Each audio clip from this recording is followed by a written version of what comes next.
ভয়াবহ সংঘর্ষের কিনারায় ভারত পাকিস্তান। দ্বিপক্ষীয় যোগাযোগের পথ বন্ধের পাশাপাশি কূটনৈতিক সম্পর্কের অবনতি, চুক্তি বাতিল, তারপর একে একে সীমান্তে গোলাগুলি। এবার দুই দেশ থেকেই এলো পরস্পরের জন্য আকাশপথে নিষেধাজ্ঞা।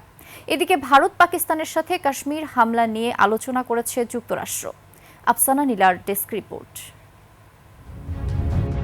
কাশ্মীর হামলাকে কেন্দ্র করে বাড়তে থাকা উত্তেজনায় উপমহাদেশ ঢুকে পড়েছে এক অনিশ্চিত পরিস্থিতিতে।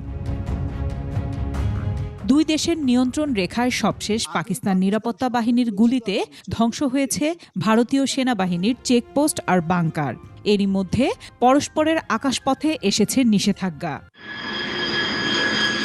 আগেই পাকিস্তান জানিয়েছিল তাদের আকাশপথ ব্যবহার করতে পারবে না ভারত। এবার পাকিস্তানের উড়োজাহাজের জন্য আকাশসীমা বন্ধ করেছে নয়াদিল্লি। বুধবার থেকে কার্যকর হওয়া সিদ্ধান্ত অনুযায়ী আগামী ২৩ মে পর্যন্ত পাকিস্তানে নিবন্ধিত, সেখান থেকে পরিচালিত কিংবা দেশটির ভাড়া বা ইজারা নেয়া বাণিজ্যিক বা সামরিক কোনো উড়োজাহাজ ভারতের আকাশসীমায় প্রবেশ করতে পারবে না। এ সিদ্ধান্তের ফলে মালয়েশিয়ার মতো দক্ষিণ পূর্ব এশিয়ার দেশগুলোতে যেতে পাকিস্তানের উড়োজাহাজের অনেক বেশি পথ পাড়ি দিতে হবে, ব্যয় ও সময়ও বাড়বে।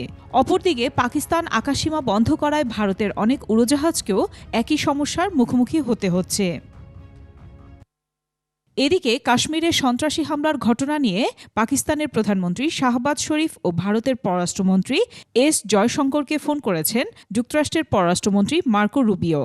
এ সময় সৃষ্ট হওয়া উত্তেজনা কমানোর ওপর গুরুত্ব আরোপ করেন রুবিও। ভারতের পররাষ্ট্রমন্ত্রীকে করা আলাদা ফোন কলে নয়াদিল্লির সঙ্গে সংহতি প্রকাশ করেন মার্কিন পররাষ্ট্রমন্ত্রী। আফসানা নীলা, ডেস্ক রিপোর্ট, ২১ টেলিভিশন।